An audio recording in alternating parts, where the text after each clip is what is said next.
Plus de suspense entre le PSV Eindhoven et Arsenal. Les Gunners, auteurs d'une manita en terre néerlandaise, sont virtuellement en quart de finale de la Ligue européenne des champions de football. Le Bayern de Munich, sauf cataclysme, devrait y être également, tout comme Aston Villa.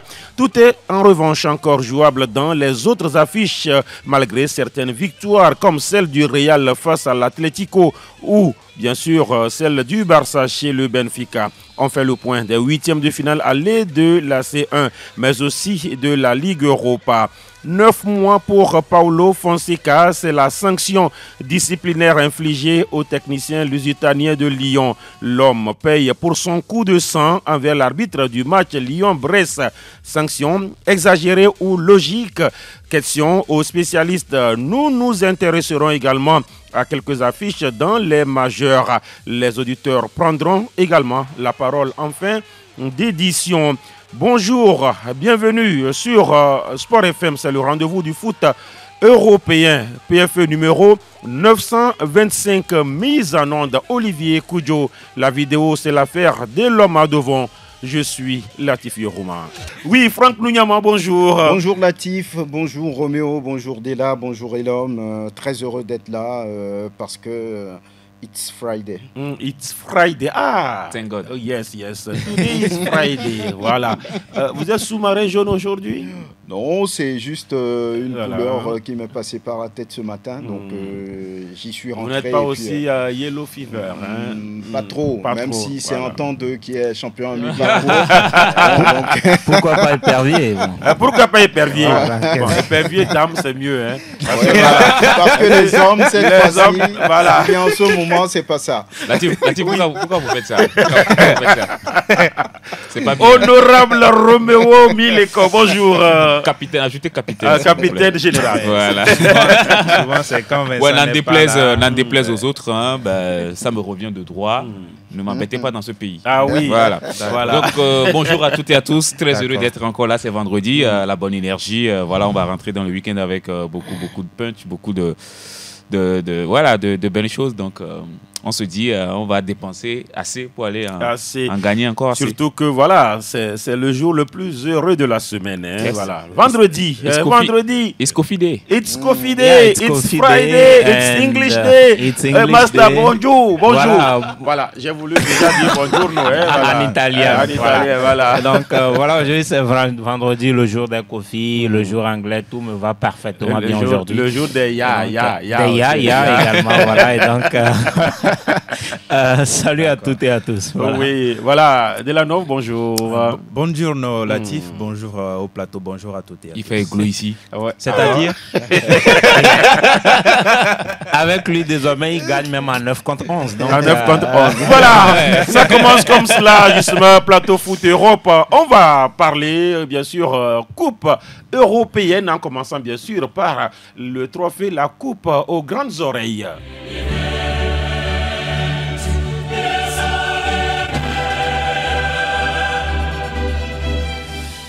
C'est l'hymne de la Ligue européenne des champions de football. Et quand ça résonne comme cela, certaines équipes savent gagner même dans la douleur. C'est le cas par exemple du Real Madrid qui a été chahuté au Santiago Bernabéu. Mais au final, qui s'en sort, Franck Mouniama? Non, mais le Real s'en sort. Le Real s'en sort parce que ça a été toujours compliqué de jouer face aux Colchoneros. C'est deux clubs qui se connaissent parfaitement. Voilà, même en championnat, les Colchoneros ont à un moment donné pris le dessus. Donc c'était vraiment un défi pour le Real Madrid de prendre l'avantage sur ce match aller, même s'il y a beaucoup d'absences, même si on doutait avec l'effectif en place du Real de pouvoir faire quelque chose. Ils l'ont prouvé par ce but très intéressant de Rodrigo, dont on ne parle pas beaucoup, mais c'est quand même, on va dire, la crème de cet effectif-là, avec un but vraiment spectaculaire. Qui est venu d'ailleurs. Il a su passe de Valverde, bien placer le ballon. Et après, le Real a reculé, a démissionné un tout petit peu, laissant le ballon aux Colchoneros, qui, voilà, logiquement, sont revenus avec Alvarez. Une réponse aussi d'Alvarez. Très beau but également, bien placé. Courtois n'avait rien vu. Donc, sur l'ensemble du match, je crois que chacun a eu à un moment donné son temps fort. Ils l'ont saisi. Et puis après, Brahim Diaz également, oui, qui est sorti de nulle part, pour poser des problèmes. Et puis, il a justifié son... Voilà, sur ce deuxième but, regardez un peu, on va dire, la technique de ce jeune joueur. Il était confiant. Il est passé par, on va dire, d'autres actions qui ont brouillé un peu la piste au niveau des Colchoneros. C'est la deuxième fois, c'était ce but. Donc, magnifique. Pour le moment, c'est 2-1, très serré. Rien n'est encore fait, on le sait. Mais c'était très bien pour le Real de prendre l'avantage. De pouvoir gagner après ces 2 nuls en Liga. En Liga, oui. Face au même club. Ce match-là montre à suffisance que le Real Madrid, en Ligue des Champions, est un autre club. Et la dernière fois, on l'a encore vu avec des individualités qui se sont montrées. Moi, je le dis toujours, collectivement, ce n'est pas un club qui impressionne, ce n'est pas un club qui accroche, qui est beau à regarder. Mais individuellement pris, les joueurs créent des choses et ça quand même apporte un petit plus au collectif.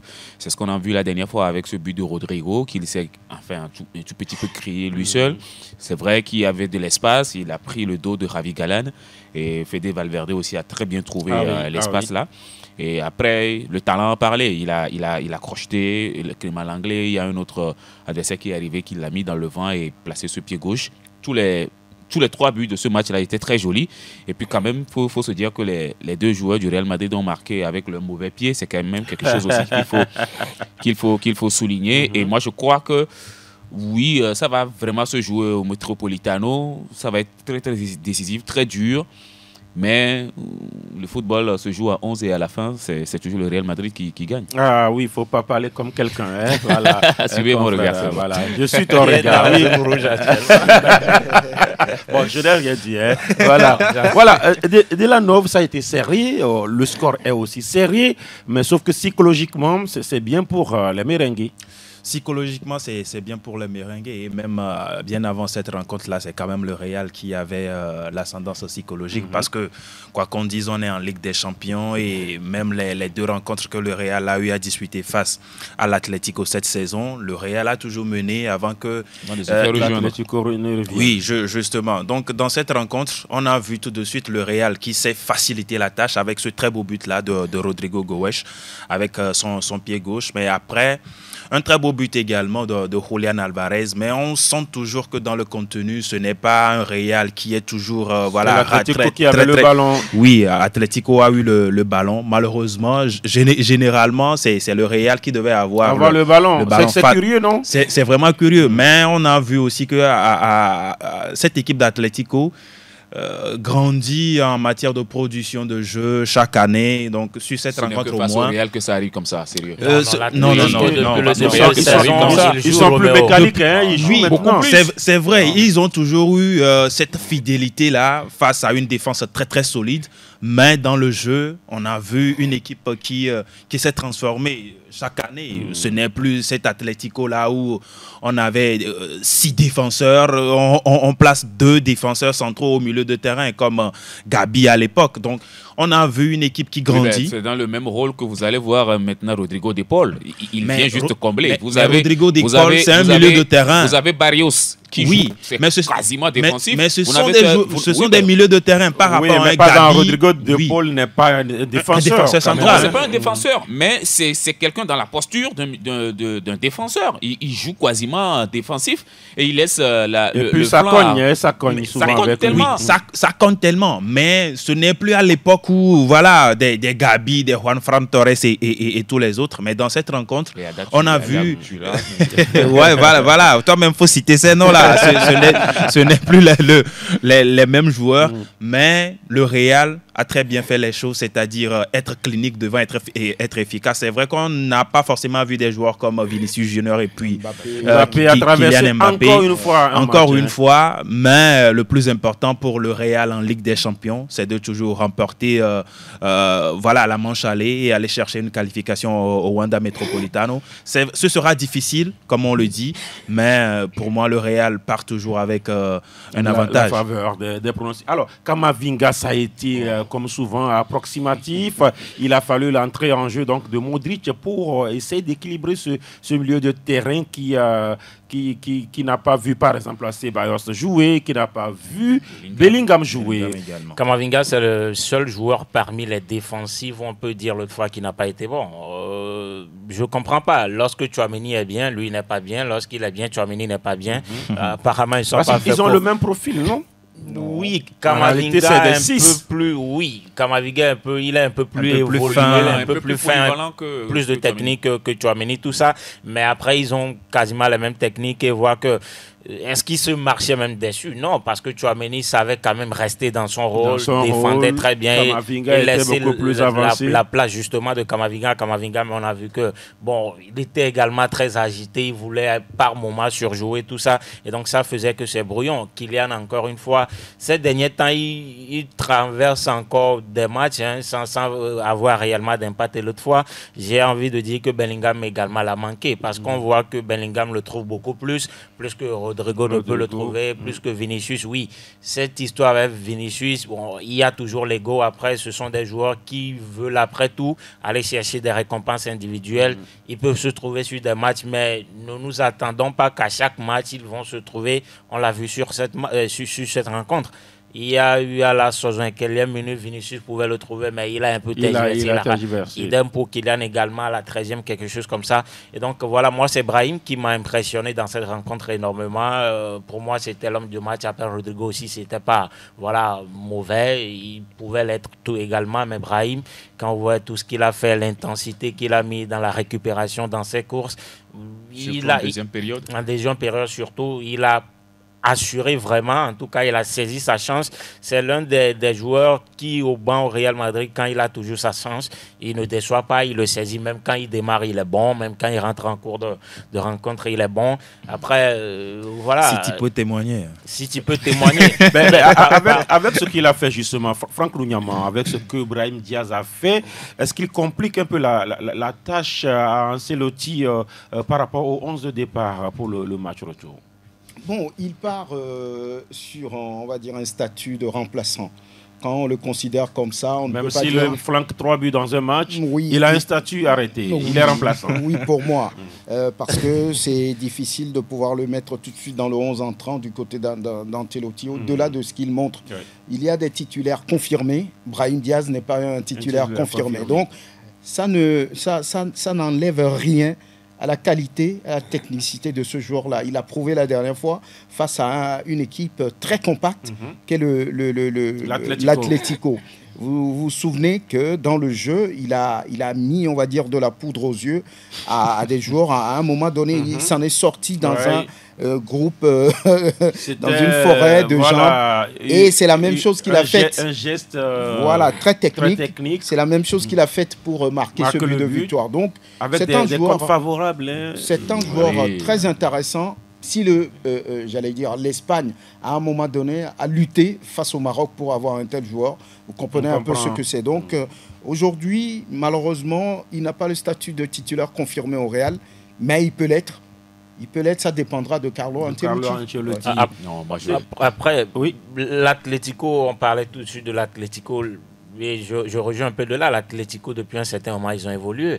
Moi, je suis même surpris parce que l'Atlético, sur les 2 dernières saisons, défensivement, ils ne sont vraiment plus à point. On voit l'Atlético qui encaisse 3 buts dans des rencontres. 4 buts face au Barça. C'est récurrent. Oui, on comprend qu'ils veulent jouer, ils ne savaient pas le faire et que ça crée des conséquences derrière. Mais surtout le côté Javier Galán, Ravi Galán, en une semaine, Yamal lui a fait l'amour. L'autre fois, c'est Rodrigo qui lui a fait l'amour. Il va falloir vraiment revoir ce côté justement à gauche de cette défense Colchonero.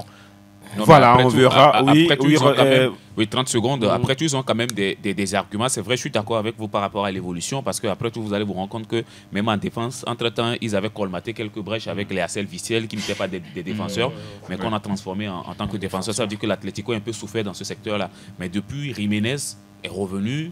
Il a retrouvé un peu de niveau. On est allé chercher le Normand de la Real Sociedad pour quand même Clément Langlais est arrivé. Maintenant, c'est un peu plus dur. C'est le milieu aussi, on est allé chercher des profils comme les Gallagher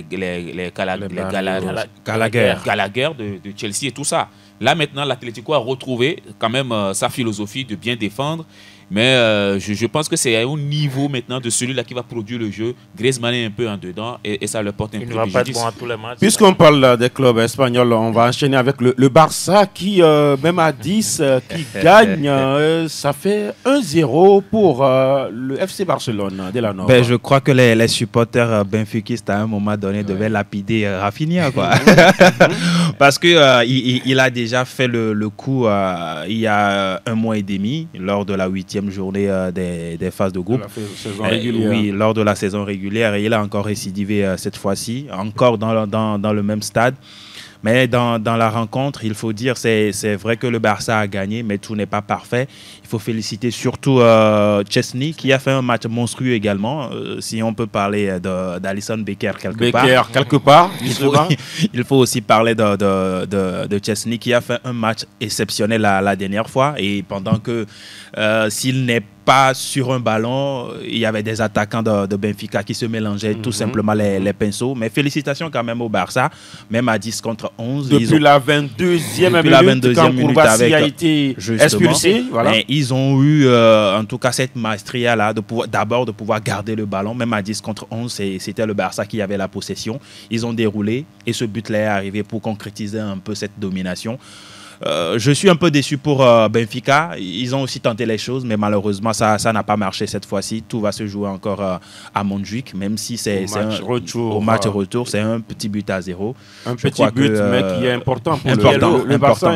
Qui est vraiment important. Quand vous jouez à 10, à pratiquement 70 minutes, 115 minutes, justement, et que vous gagnez à l'extérieur, le Barça devrait logiquement passer. Il devait logiquement passer. Après, s'il y a quelqu'un à lapider dans cette rencontre, c'est d'abord les attaquants de Benfica. Devant Evangelis qui a eu l'occasion d'évangéliser le Barça, mais à plusieurs occasions, voilà. Il a oublié la Bible à la maison. Il a oublié la Bible, l'évangélisation a été ratée. Donc voilà, ils se sont créés des occasions, surtout avec cette défense barcelonaise, on l'avait dit, que ça ajouterait au mais ça à ses limites. Ça montrait qu'à un moment donné, ça met plusieurs fois Chesney en 1 contre 1 parce que c'est trop haut. C'est ça même qui a provoqué la faute de Kourbassi, parce qu'il devait s'arracher pour aller en tout cas avorter cette situation.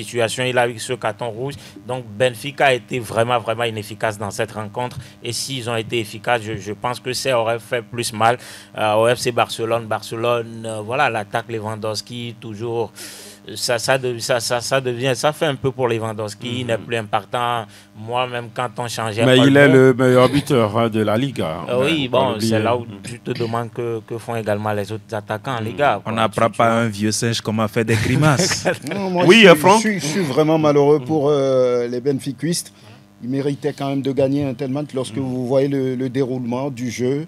Ils avaient la possession. Ils avaient tout. Il y a des tirs, des tentatives. Mais malheureusement, comme l'homme l'a dit, les attaquants ont été vraiment brouillons dans la finition. Et il y avait un grand Chesney en face. Sinon, vraiment, ils méritaient. Au pire des cas, un match nul. Et voilà, quand vous jouez contre des équipes comme le Football Club Barcelone, il ne faut pas perdre de ballon dans l'axe. Vous vous exposez. Ils ont perdu et Rafinha a puni tout de suite. Par là. Donc c'est malheureux pour eux. Et Barça devrait passer. Oui, ça se dessine déjà bien parce que le Barça fait partie de toutes ces équipes-là qui ont voyagé, qui sont allées gagner, à part peut-être le Real Madrid qui l'a remporté à domicile. Voilà, tout est dit, même à 10 contre 11, vous avez l'impression que comme si vous êtes encore à 11 contre 11. Quoi. L'égalité numérique est toujours gardée. Mais non, je pense quand même qu'il y a eu des faits de jeu aussi qui n'ont pas été à l'avantage du Barça, puisque la faute sur Martinez méritait aussi quand même, à mon avis, le rouge, où le Barça pouvait se retrouver à 10 contre 10. Et là, ça peut être encore aussi un autre débat. Peut-être qu'on aura d'autres aspects. Mais bon, c'est quand même suffisant pour les hommes d'Ansifli qui sont dans une dynamique, ils continuent. Je pense qu'à domicile, ça va le faire et le Barça est très très bien parti pour quand même faire une bonne saison en Ligue des Champions. L'équipe aussi qui est bien partie, c'est bien sûr le Bayern de Munich. Franck Nouniaman, c'était un succès maîtrisé. Oui, vraiment, on avait des inquiétudes pour le Bayern lorsqu'on regarde un peu ce qui s'est passé en championnat les dernières fois, parce que le Bayer Leverkusen est devenu un peu, après Dortmund, il y a quelques années, la bête noire du Bayern de Munich. Donc, sur ce match-là, beaucoup prédisaient des difficultés, même la chute du Bayern. Mais la dernière fois, ils ont su maîtriser le milieu de terrain qui fait la force un tout petit peu du Bayer Leverkusen. Donc voilà, très rapidement, Harry Kane a trouvé le chemin des filets après une dizaine de minutes. Ça les a libérés. Et ça, après, Musiala est arrivé, encore Kane sur penalty.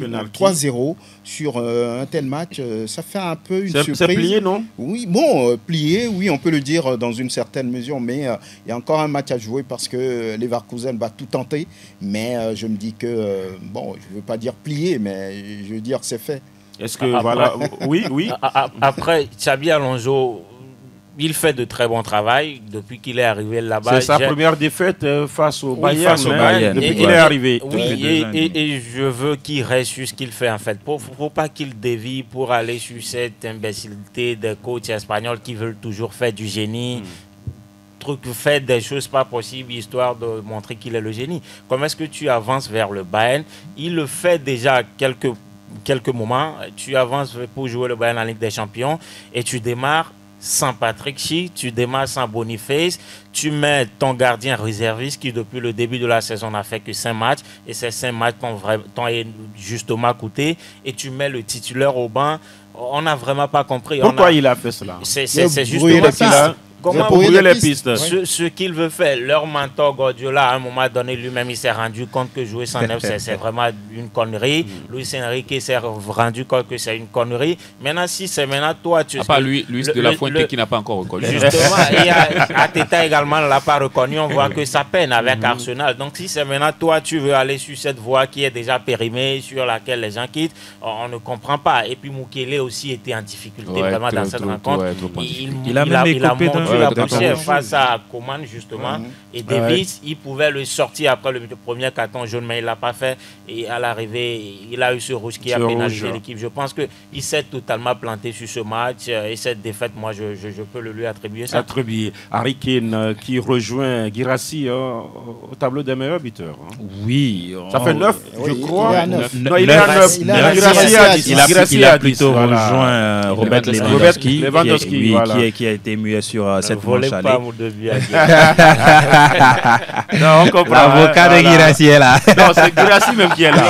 C'est pas son avocat. Mais on connaît très bien la qualité du joueur. Il a toujours marqué des buts et dans des rencontres comme ça où déjà après 10 minutes de jeu, il a trouvé les chemins défilés, il s'est mis en confiance et après il a encore marqué un penalty. Harry Kane, c'est tout le mal qu'on peut souhaiter à ce joueur-là, qu'il puisse marquer, faire gagner son équipe et espérer vivement au moins qu'à la fin de cette saison, que le Bayern gagne un trophée. Surtout un trophée majeur.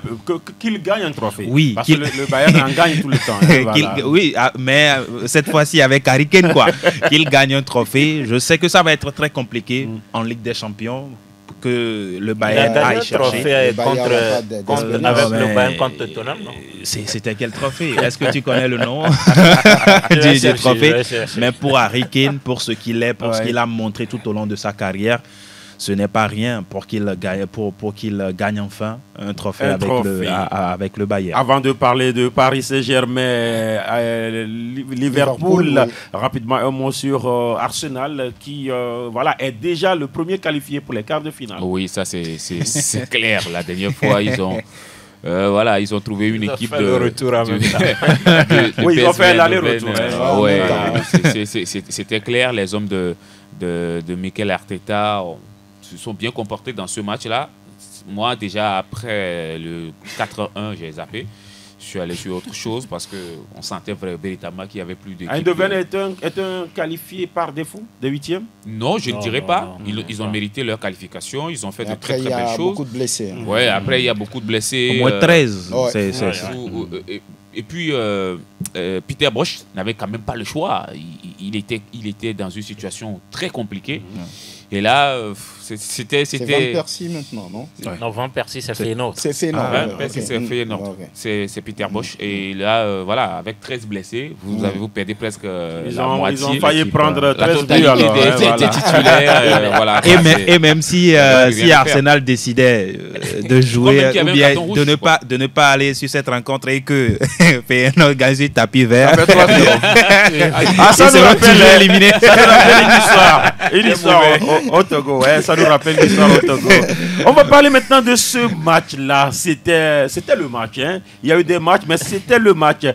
Paris Saint-Germain, Liverpool, Delano, vous l'avez suivi? Ouais, avec beaucoup d'appétit d'ailleurs. Il y a une équipe qui a joué et il y a une équipe qui a gagné. Le football est fabuleux et parfois... Injuste aussi. Hein. Parfois, il est injuste. On ne peut pas faire...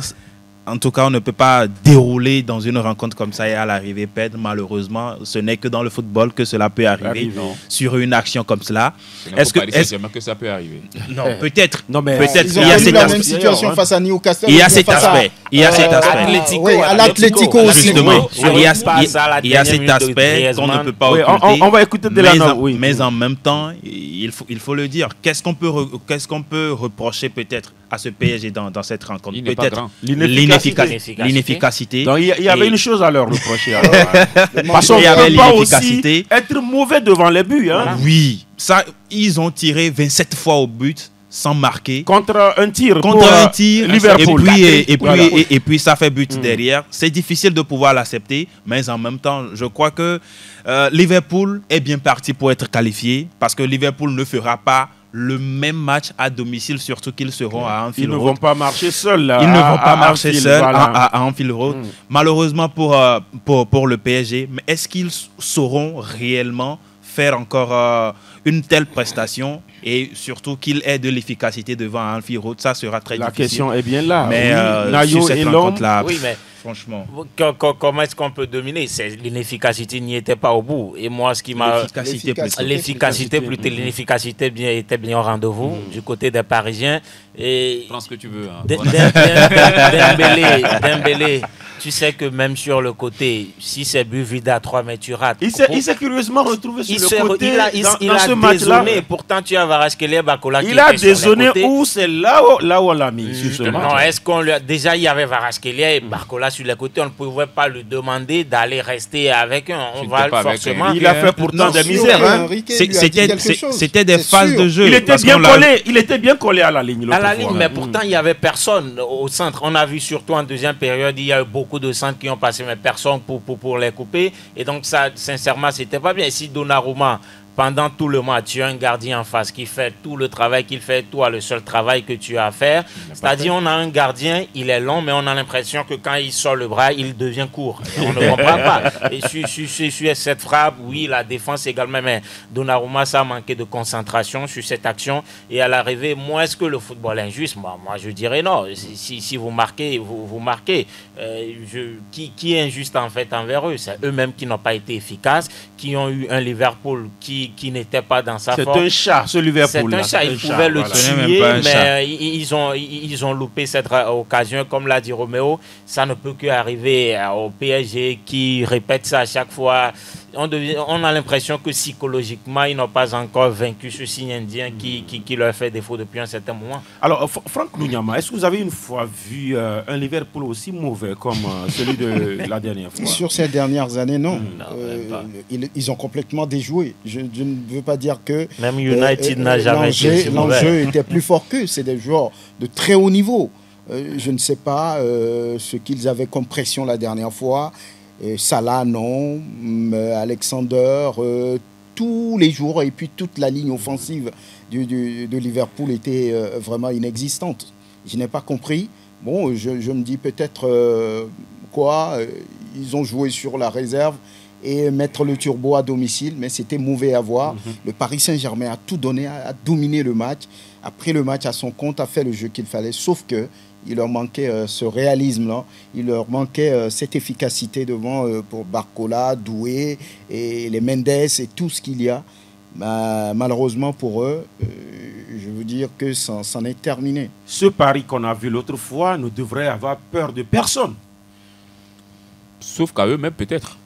Tu vas avoir peur d'eux-mêmes. Parce que moi, oui, quand on résume ce match-là à l'inefficacité, j'ai dit non. Le problème du Paris Saint-Germain est énorme, plus que ça, est plus grand que ça. Au-delà de l'inefficacité, c'était quoi? Qu'est-ce qu'il pouvait expliquer?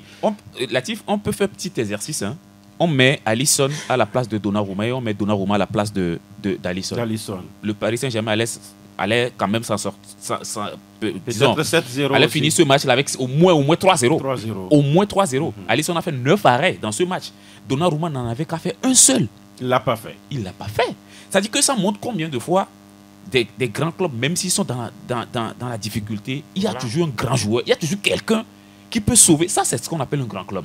C'est-à-dire que des gens qui ont la mentalité de faire plus que ce qu'ils font chaque jour. Vous prenez cette équipe du Paris Saint-Germain qui, aujourd'hui, peut montrer la voie. Marquinhos, ce n'est pas un capitaine qui donne de la voix à la Sergio Ramos. Il est même le symbole de toutes ces choses.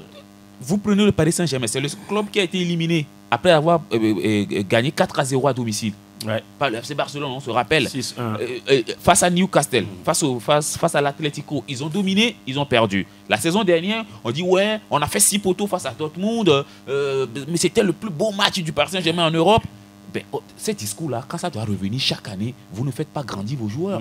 Aujourd'hui, vous avez un projet pour aller gagner la Ligue des Champions. Allez chercher des joueurs Allez chercher des joueurs qui ont la tête. Mais ces joueurs qui sont là ne sont pas prêts pour... Aujourd'hui, je vous en prie, Latif, vous prenez Barcola et vous le mettez devant Mohamed Salah pour aller gagner la Ligue des Champions. C'est comme si vous demandez à la grenouille de monter et un lézard de grimper. Il n'y a pas photo. Moi, je crois quand même en ce PSG-là. Je pense qu'ils sont sur la bonne voie. Mais aujourd'hui, il y a quelque chose qu'ils n'ont pas compris. Peut-être ça vient des dirigeants. Ils n'ont pas encore mis l'effet là pour quand même permettre aux joueurs de grandir dans la tête. Ils ont construit entre-temps les projets sur des joueurs. Les Neymar, les Kylian Mbappé. Après, ils ont compris que ça ne peut pas se passer comme ça. Ils l'ont mis maintenant sur un effectif. Et ils sont allés chercher un entraîneur qui est un meneur d'hommes. Apparemment, c'est sur l'entraîneur qu'ils ont mis le projet maintenant. C'est ce que je crois. C'est l'homme, quelqu'un qui aime beaucoup la lumière, qui aime beaucoup se faire voir et protéger ses joueurs. Ça peut être bien quelque part, mais si ça ne grandit pas dans la tête, on va toujours assister à ces gens de Mais ce n'est pas fini pour Paris. Ils peuvent peut-être se baser sur la performance de la saison dernière face au Barça. Le football reste le football, mais ce n'est pas dans les mêmes conditions, ce n'est pas dans, j'allais dire, quoi. Ils avaient perdu à domicile face au Barça, et ils sont allés les éliminer. Ici, ça va être plus compliqué pour eux. Ça va être plus compliqué. Et je disais il y a quelques secondes que ça n'est terminé. Je ne veux pas faire rêver les supporters du Paris Saint-Germain, même si Cissé, qui n'est pas très loin d'ici, pense que le Paris Saint-Germain va se qualifier. Bon, ce n'est pas Cissé seul. Hein. Mais après, quand même, il y a des faits de jeu. Il y a l'honorable aussi. Oui, bon, mais ça va être très compliqué. Maintenant, sur l'effectif, je crois que le Paris Saint-Germain en avait eu pour gagner. Il y avait Messi qui était passé, Neymar était passé, d'autres joueurs, grands joueurs sont passés par là. Il y a un petit truc qui manque au Paris Saint-Germain. C'est peut-être, on va dire, le message, le discours des dirigeants. Les joueurs sont un peu trop sur leur tour. Et quand vous prenez par exemple Liverpool, quand vous prenez par exemple le Real Madrid, tout ce qu'on fait aux joueurs du Paris Saint-Germain, je ne suis pas sûr. Vous avez vu un peu Mbappé là-bas qui donnait des ordres, qui faisait... Il manque quelque chose à cette équipe pour devenir vraiment une institution, pour devenir vraiment un grand club. Il faut aller chercher ce truc-là, sinon la Ligue européenne des champions... Il faut quand même aussi dire que la dernière fois, Konaté pouvait écoper d'un carton rouge, que ça allait changer le match, qu'on n'aurait pas le même discours ici aujourd'hui. Il y a de ces faits de jeu là aussi, oui, il faut quand même les souligner. Peut-être qu'il aurait eu les grands clubs dans ces genres de situations-là s'en sortent toujours. On n'attend pas des faits de jeu pour pouvoir changer le cours de match. Rapidement. Après, oui, moi je rejoins Romeo. Aujourd'hui, c'est-à-dire, vous ne pouvez pas avoir des clubs qui avancent vers la Ligue des Champions avec des Vinicius, Kylian Mbappé, Lautaro, Thuram, avec Harry Kane, tout ça, et vous venez avec Désiré Doué, Barcola, Dembélé. On l'a dit, Dembélé, il marque, il faisait tout, mais moi je l'ai déjà dit, vous ne pouvez pas gagner la Ligue des Champions avec un Dembélé buteur. Mais quand vous prenez le Real a gagné avec des clubs qui venaient d'arriver. Souvenez-vous, les Kamavinga, les Chouameni, qui ont gagné, c'est ce qui venait d'arriver. Et même Rossellou. C'est ce que Franck a dit tout à l'heure. Rossellou, voilà. Ils viennent d'arriver, mais on vous dit, regardez, ici, ça se passe comme ça, ça se passe comme ça, ça se passe comme ça. Kylian Mbappé au Paris Saint-Germain, il détenait son droit d'image à 100%. avec le Real Madrid, c'est à 50-50. C'est important de le souligner.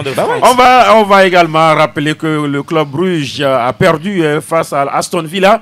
Voilà, le club les joueurs. Voilà.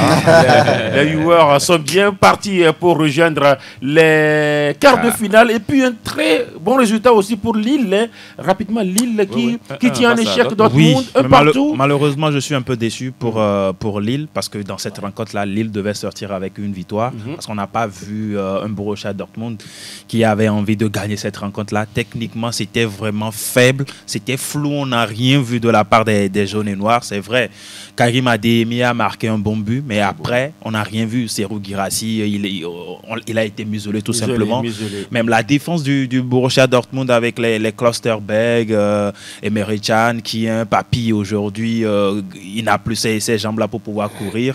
C'est vraiment... Vous êtes déçu pour le Dortmund ou pour Lille? Non, déçu pour Lille, parce que après qui aurait pu gagner pour moi, après avoir fait une prestation comme ça, pour moi, devait sortir avec, même si c'était un 2-1, pour moi, c'était déjà... L'Inter, tout va se jouer au match. Il reste quand même un ancien vainqueur de cette compétition. Oui, mais la dernière fois que le Borussia Dortmund a gagné, ça fait très longtemps. Non, ils n'ont pas gagné en 2013. L'expérience est là. L'expérience est là, vraiment là. Et donc, au match retour, attention au LOSC. Aujourd'hui, l'expérience du club est là, mais les joueurs aujourd'hui, Schultersberg, il a été bien la saison dernière parce qu'à côté, il avait un leader qui était Mats Hummels. Aujourd'hui, il n'y a pas de leader dans cette équipe. Si Dortmund aujourd'hui doit s'en remettre à Julian Brandt comme meneur de jeu, mais ça en dit long. Et Emre Can qui doit jouer défenseur, aujourd'hui, c'est vraiment pas ça. D'accord, l'Inter aussi a gagné 2-0. Le fils de l'ancien champion a marqué. Voilà, Marcus Thuram et puis Lautaro Martinez aussi a marqué. Qui devient le meilleur buteur. De la compétition? Oui, non, pas de l'Inter. D'accord, voilà, c'était face à Feyenoord. Voilà ce qu'on dira de la Ligue européenne des champions de football. La manche retour, ça vient déjà la semaine à venir. Il y avait des matchs aussi en Ligue Europa, 8e de finale aller. Les résultats, l'AS Rome domine Bilbao 2-1. Bodo Glimt, c'est votre club. Hein? Bodo Glimt, ils ont gagné 3-0. Qui corrige l'Olympiakos, le Pirée. 3-0. C'est des clubs surprises. Hein? Oui, il y a quelques saisons, ces clubs-là traversent la compétition. Tout le monde les battait, les dominait. Mais petit à petit, il commence par prendre du galon. Lorsque vous voyez ce club avec ce qu'il fait depuis le début de cette compétition, on se dit, oui, maintenant sur l'échiquier européen, ils ont gagné en expérience, ils sont confiants et ils font bien les choses. 3-1 face à l'Olympiakos. 3-0. Ça veut dire tout ce que ça veut dire. Ça veut dire tout avec ce le que ça veut doublé de dire. leur capitaine Kasper Høy. Voilà. Victoria Pleasant perd à domicile face à la Lazio Rome 1-2. L'Ajax sur sa borde. La Lazio qui était à 9, hein. La Lazio qui était à 9 mais qui a gagné. L'Ajax s'est sabordé. 1-2 à domicile face à l'Eintracht Francfort. Le Steaua Bucarest qui a entre-temps changé de nom. On en parlera dans un autre numéro. 1-3 face à Lyon qui était dans la tourmente. Pourtant. Oui, c'était le match vraiment tant entendu parce que ça va être c'était le premier match après la sanction de Paulo Fonseca. C'est vrai qu'après, l'ascension va agir aussi sur lui en Ligue Europa. En Coupe européenne. Bien sûr, ça va arriver. Non, pour l'instant. Pour l'instant, c'est pas encore arrivé. Oui. Mais jusque-là, ça va arriver. La Ligue doit faire des démarches vers l'UEFA pour que l'ascension. Lyon aussi s'apprête pour monter un dossier. Voilà. Lyon s'apprête à monter un dossier. Mais là, dans ce match, on a vu qu'il a quand même mis sa main. On a retrouvé, depuis un certain moment, un Corentin Tolisso qui est devenu le patron. Un vrai leader, un patron et qui, à mon humble avis, mérite quand même de retourner en équipe de France. Et bon, voilà, dans ce match-là, Lyon a été très souverain. C'est vrai que je n'ai pas aussi bien suivi parce que j'étais bien concentré Lyon sur Manchester United. Lyon a gagné de toute façon 3-1 avant, bien sûr, le match retour au parc Fener. Pas au Parc des Princes, hein. C'est plutôt au Parc OL, non? Au Parc OL. Voilà. Le Fenerbahçe de José Mourinho qui qui, voilà, ça fait un but contre 3 face aux Glasgow Rangers. Oui, ils n'ont rien compris dans cette rencontre-là. J'ai lu quelque part qu'ils étaient sur une très belle lancée. Ça fait 13 matchs, ça fait ceci, ça fait ceci. Il ne fallait pas faire cette annonce-là. C'était la meilleure défense en Turquie hier soir. Jusqu'à ce que Skriniar arrive. Oui, ça n'a pas ressemblé à l'équipe de José Mourinho. Tout simplement, prendre 3 buts comme ça, alors qu'il à domicile d'ailleurs. Est-ce que c'est possible que les Talisca, par exemple, changent son maillot, c'est-à-dire faire une autre prestation lors de la manche retour? C'est vrai que ça sera vraiment compliqué. Mais bon, on parle quand même d'une équipe de José Mourinho. Quand vous avez une attaque aujourd'hui où c'est Djeko qui porte le capitaine, ce garçon qui n'arrive même plus à courir, à mettre un pied devant l'autre, c'est compliqué. Comment on dit Dusan Tadic aujourd'hui qui n'est plus... La Real Sociedad qui a été contrainte au partage des points par Manchester United, un but partout. Un but partout avec ce but de Zirkzee qu'il a célébré comme s'il avait déjà remporté le trophée. C'était une célébration iconique, c'était magnifique quand même. Un partout, je pense que c'est, on peut le dire, une bonne opération à l'extérieur. Quand on voit un peu les Red Devils ces derniers temps, l'essentiel c'est de pouvoir faire la différence au match retour. Depuis novembre, l'attaque mancunienne n'a marqué que 3 buts et lui il a marqué 2 dedans, et donc bravo à lui, il est actuellement le plus grand buteur de cette formation. Et puis l'AZ Alkmaar domine 1-0 petitement bien sûr Tottenham en Ligue Europa Conférence. On retient la victoire de Chelsea 2-1 face à Copenhague. Une autre victoire, celle du Panathinaikos 3-2 face à la Fiorentina. Et puis le Betis et Guimarães font jeu égal 2 partout entre autres.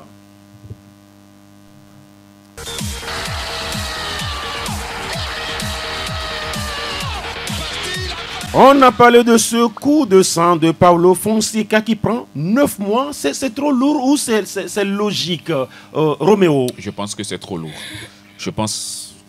lourd. Mais quand on voit tout ce qui se passe aujourd'hui dans l'écosystème du football français, Paulo Fonseca a payé le prix à la place des autres. Tout ce que personne n'a menacé tête contre tête. Hein, ouais. Oui, mais après... quand vous voyez un peu les deux hommes, vous sentez qu'il n'était quand même pas parti pour aller jusqu'au main avec lui. Non, c'était juste des explications. Il était quand même aussi agressif, certes. Mais voilà, c'est juste des explications. Mais ça a été spectaculaire. Ça a été spectaculaire. Il a perdu... comment dire, son sang-froid, et tout simplement. Et la Ligue aussi a perdu son sang-froid. Ouais, mais je pense qu'avec un peu de recul, il pouvait quand même comprendre que voilà, l'homme était dans un état et il faut le sanctionner. C'est un entraîneur, après tout, au moins 1 mois ou quelque chose comme ça, ça peut passer. Ce n'est pas parce que les autres aussi le font et il faut aller, voilà, que lui doit payer les conséquences des autres. C'est un peu Longoria a pris 15 matchs, lui il a pris 9 mois. Un entraîneur qui est interdit de vestiaire, qui est interdit de banc, est-ce qu'il ne fallait pas demander plutôt son limogeage de la Nova? Je crois que le département arbitral a tout simplement voulu faire payer les frais à Paulo Fonseca. Mais c'est la commission de discipline qui l'a sanctionné. Oui, ce ne sont pas les arbitres. Oui, la commission de discipline a tout simplement fait payer les frais à Paulo Fonseca, parce qu'on sait très bien tout ce qui se passe depuis un moment en Ligue 1, même si ce n'est pas seulement en Ligue 1, il y a également des cas en Espagne. Mais en Ligue 1, on voit un tout petit peu les présidents, les responsables de clubs qui s'y invitent un tout petit peu. Et sur cette sanction-là, pour moi, c'est trop lourd. Il fallait tout simplement demander le limogeage de l'entraîneur, comme vous l'avez dit. Mais en même temps, ce sont des comportements que la commission de discipline veut décourager. Il veut décourager, la commission, elle veut décourager tout simplement. Il fallait un bouc émissaire et malheureusement, c'est le technicien portugais. Il va falloir véritablement... L'OL peut faire appel, mais est-ce que actuellement, la commission de discipline ou bien la LFP va devoir diminuer cette sanction? C'est la question que je me pose. Mais tout simplement, c'est vrai. Quand vous écoutez aussi l'arbitre parler, il a fait des sorties qui ne vont pas avantager Paulo Fonseca. Il dit, il m'a bondi dessus. Voilà, il dit même qu'il l'a touché. Paulo dit qu'on l'a pas touché. Bon, est-ce qu'on peut pas checker? Est-ce qu'on peut pas checker comme on check? Comme on check. C'est vrai, il était proche de le toucher. Il n'a pas touché à l'arrivée. Je pense que quand vous écoutez M. Deneux, on peut mettre la VAR donc sur cette action. M. Deneux, le patron de la commission de discipline, qui disait on pouvait en faire plus. Moi, je pense que ces genres de sanctions sont en train de dire aux arbitres qu'eux, ils sont des saints. Je pense qu'il va falloir revoir un peu, et j'ai envie de dire aux dirigeants de Lyon d'aller faire appel.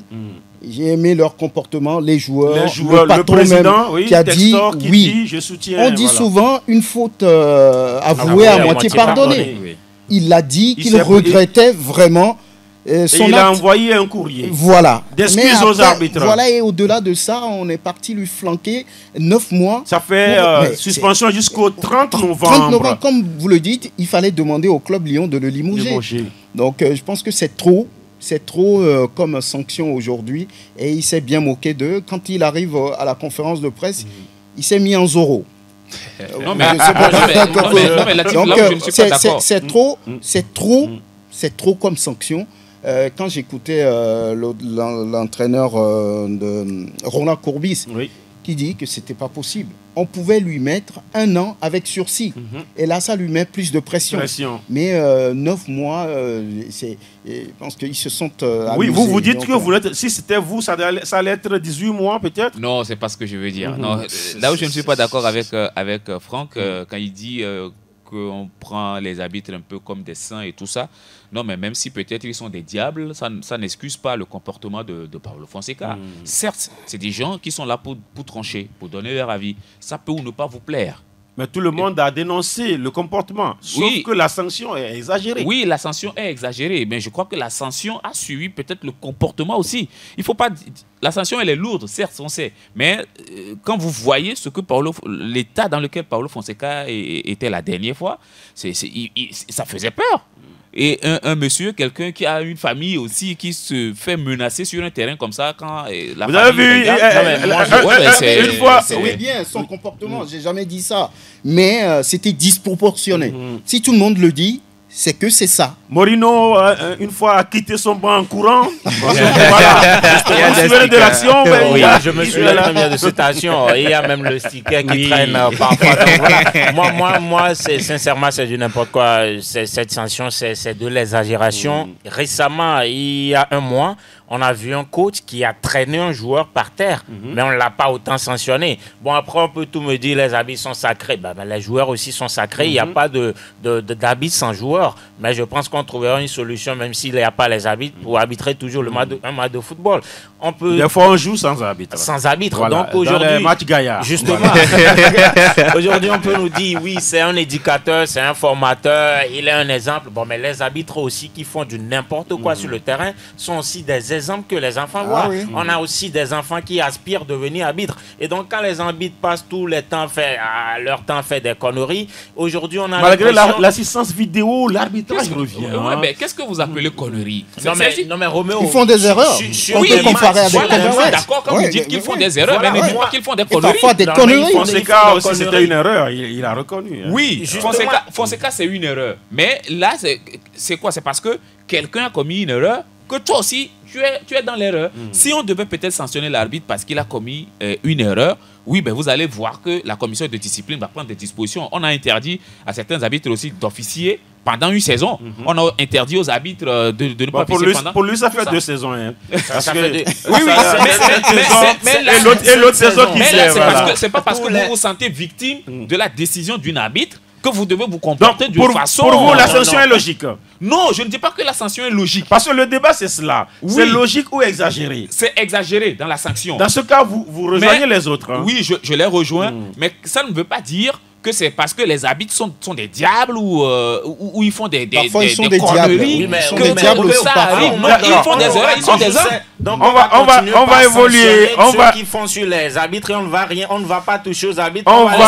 On sanctionne les arbitres. On va évoluer. Rapidement pour dire que voilà, dans les majeurs, rapidement avant d'aller aux auditeurs, dans les majeurs en première ligue, il y aura un intéressant Nottingham-Manchester City ce samedi. Liverpool va aisément jouer contre Southampton pour le compte de la 28e journée. À suivre aussi Manchester United-Arsenal. Au niveau de la Liga, le Barça joue samedi face à Osasuna. C'est un match important, comme également Retafe Atlético de Madrid.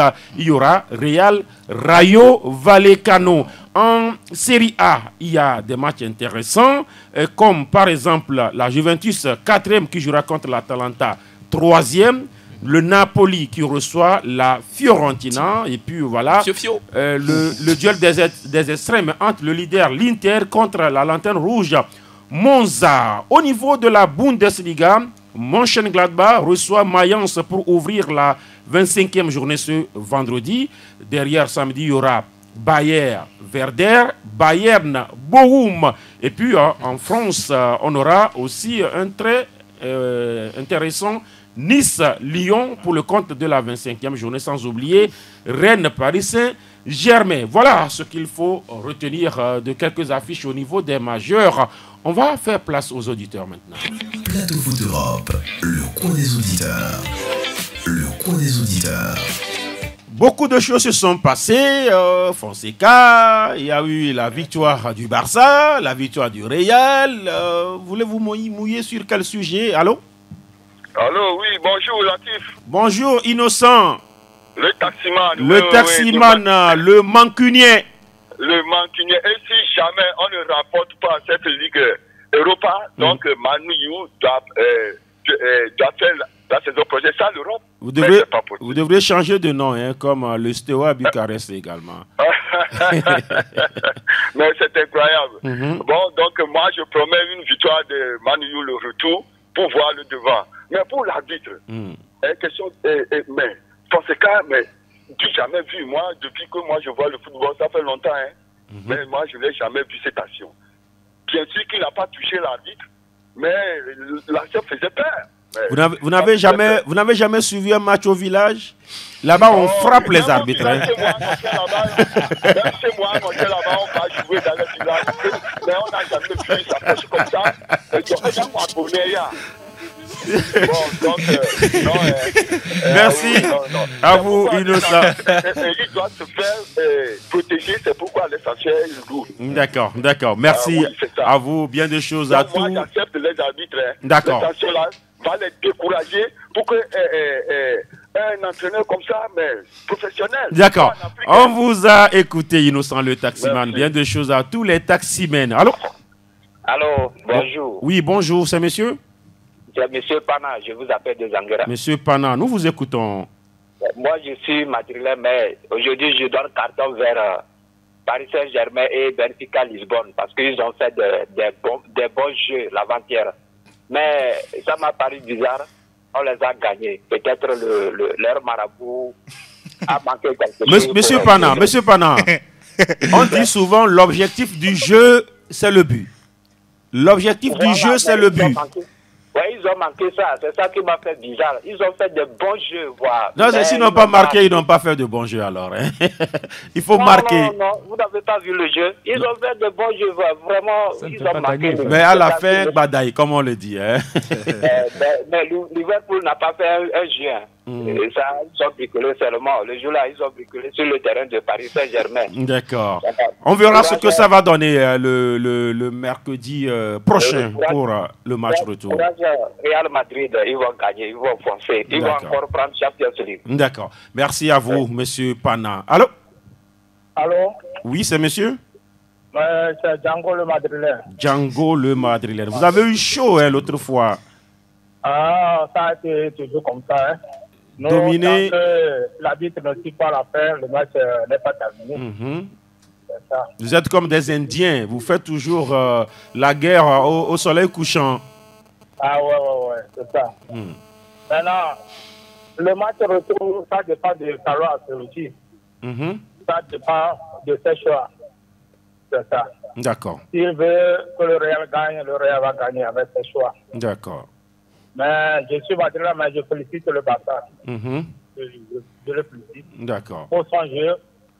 Et j'espère que le Barça et le Real vont se croiser en Ligue des Champions. On verra tout cela peut-être en finale. Hein, si les deux équipes continuent, ce sera, si je ne me trompe pas, en finale. Merci à vous, Django. Oui. Allô? Oui, c'est monsieur? Kofa le Tisserand. Monsieur le Tisserand. Nous vous écoutons. Moi, je salue la performance de Paris Saint-Germain, mais manque de réalisme. Parce que le football, cette saison-là, Liverpool est en train de battre les équipes champions en titre avec clean sheet. Il fait comme les Leverkusen saison passée, c'est Ligue des Champions en Allemagne. Liverpool a battu 4-0. Man City aller-retour 4-0. Et Real Madrid 2-0. Ça, c'est votre Liverpool veut gagner Paris Saint-Germain aller-retour sans encaisser de but. Le match retour, là, c'est que les Parisiens en train de dire qu'ils vont aller gagner là-bas. Là. Ça serait très... Ça sera compliqué. Très compliqué. Mais vous savez que le football se saoule souvent, hein? Mais sur le terrain de Liverpool, on ne peut pas faire remontada.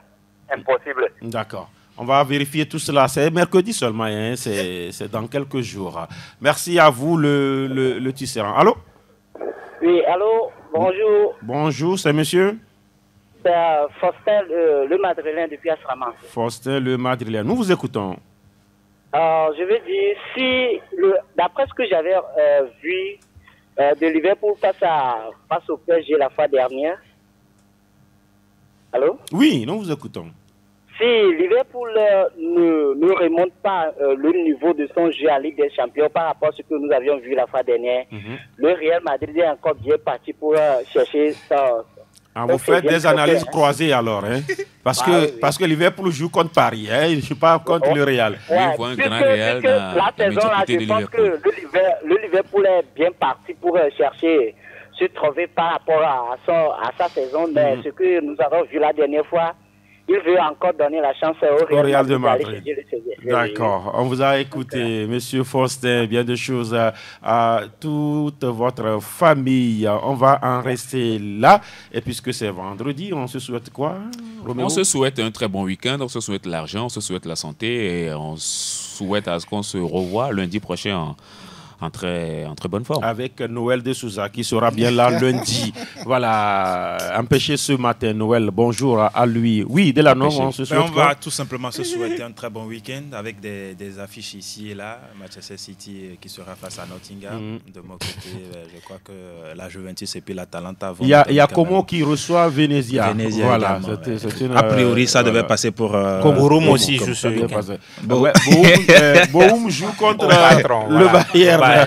Ah, ça sera chaud. Ça sera chaud. Un duel intéressant. Nayo? Happy week-end à tous. Et voilà, bon week-end également à David Adjou. Bon week-end également à Fifi Assogbavi qui sera avec nous lundi. Oui, Franck? Merci de nous avoir suivis. Excellent week-end. Excellent week-end à tous. Il y aura de la boxe aussi, hein, pour ceux qui aiment la boxe. En tout cas, merci à, bien sûr, Eloma Dovon, Monsieur Vidéo. Merci à Olivier Koudjo, hein, qui a fêté son anniversaire il y a 2 jours déjà. Sans nos invités. Voilà. Joyeux anniversaire. Sans rien dire. Merci à toutes et à tous et bye bye.